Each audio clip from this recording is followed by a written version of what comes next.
Hello, I'm Craig O'Neill, and this is Auditing Administrator Training. The first step towards any process involving a web-based, cloud-based system is to log in. Logging in is very simple. You'll have received a welcome email, and we point you straight to the link that has been set up for your store. All you need to do is click the link, note your username and your password, and when you click on the link, you'll be taken straight to your login page. It'll look something like this. In Chrome or Firefox, which are the two browsers we recommend, all you need to do is type in your information, sign in, and you'll be faced with your dashboard in your shop. It may not have vehicles on it right away, and you won't have users assigned like this, but that's where we're going to start. Step 1 was logging in. Step 2 will be setting up your users. To add users in AutoText.me, simply navigate to your administrator menu, click on the menu options, and go to Add New User. When you're at the page, you'll have to choose the job role for the individual that you'll be adding. Simply add their first, last name, email, create a password for them, and when you hit Create, you'll actually be brought to the Manage Users page automatically. We can also navigate here by going to the Admin menu and selecting Manage Users. Now these users will actually not start out active, but that's why we have this power button right here. You can actually click this button. This will, well, if they're already active, it will suspend the user. But when you're creating them for the first time, it'll just say not active. You hit the power button, and now this user will be able to log in immediately. By default, the username is going to be the first initial and the last name. So you won't ever have to guess at the username that we start you with. This is customizable. When you hit the Edit Information button here, you can actually change that username to be anything that you want. Step 3 involves auditing your company information. This is done from the Company Setup page.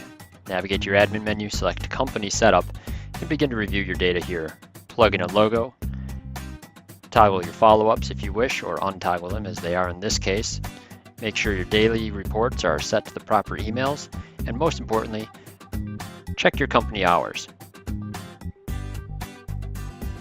The Company Setup page has a document on our training page. If you have any questions, visit this document and we explain what each of the options involves.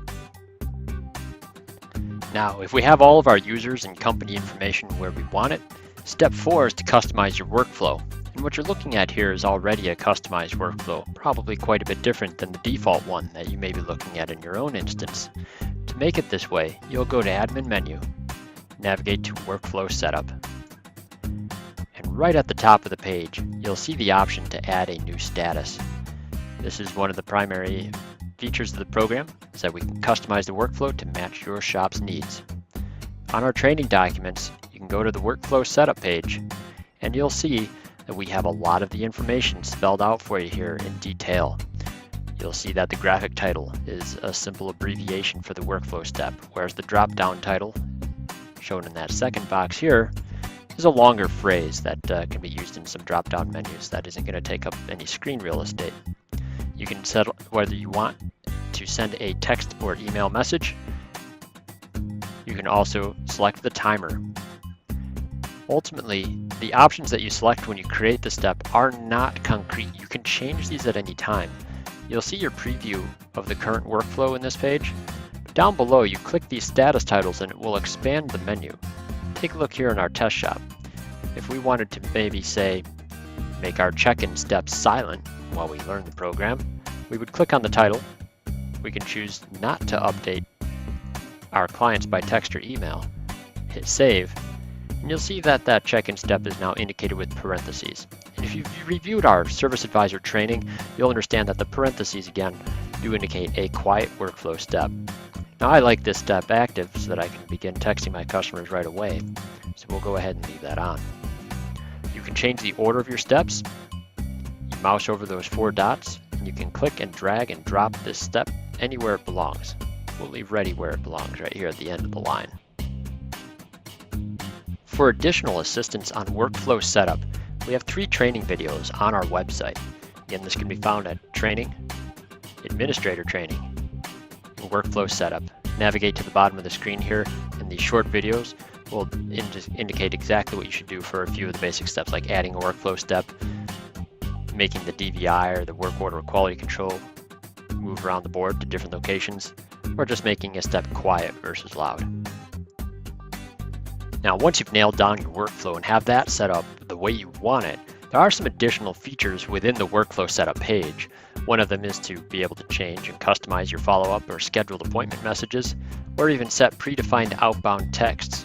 If your shop is closed for a long seminar, then you can actually set the start and end dates for this, and you can have an automated text message auto reply to your customers as well.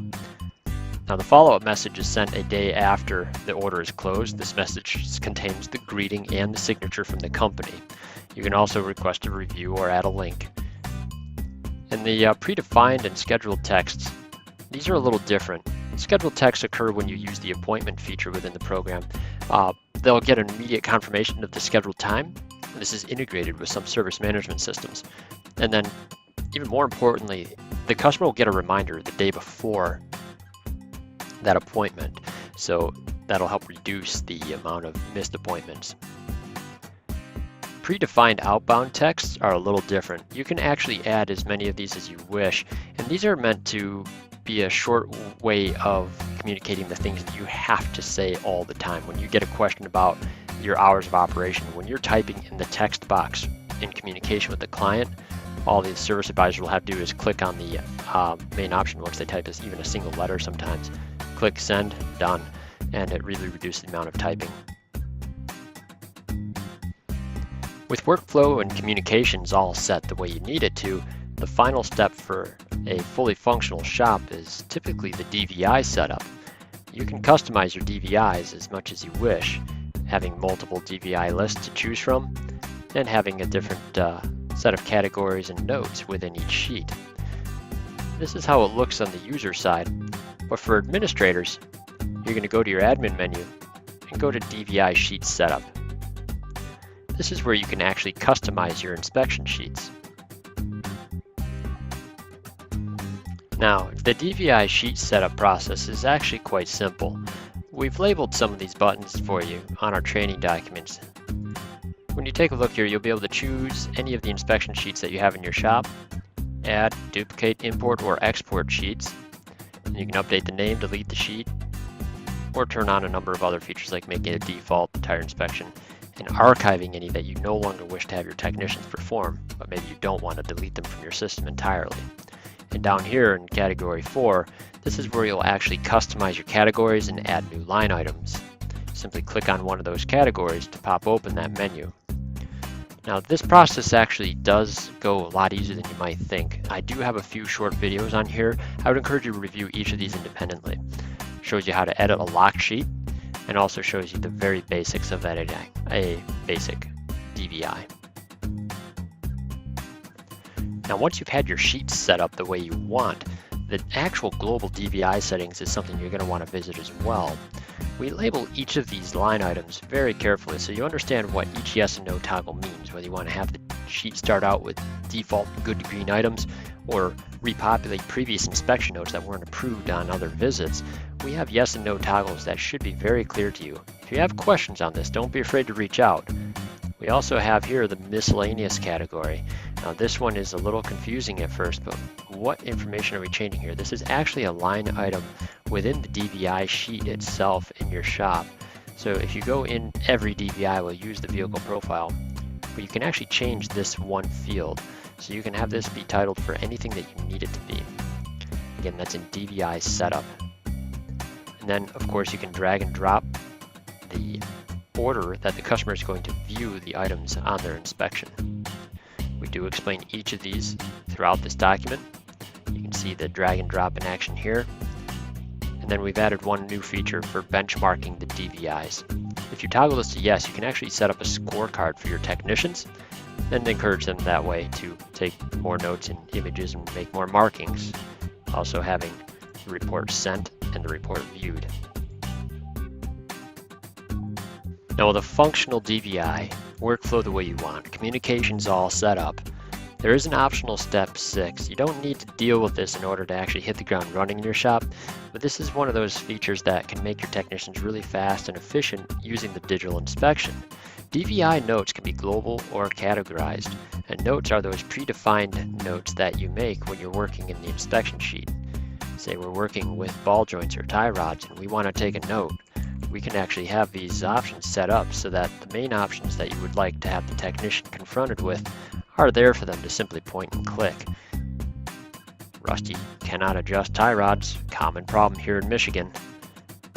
Point, click, done. Now we just need to take our picture and we're good to go. Setting up DVI notes should already be done, at least at a basic level when your shop is onboarded. So there isn't anything you immediately have to do to take advantage of this. But if you do wish to customize these, this video walkthrough available on our training site will be the biggest assistance for you.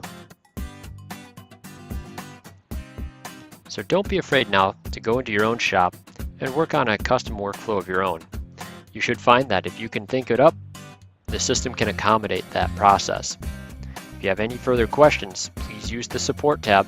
Anytime you click up here, you'll see other support, tech support, general support, basic usage, or questions on specific topics. Simply click on that option, type in your question, hit submit, and we'll be able to jump in and help you right away. Thank you so much for joining me, and good luck.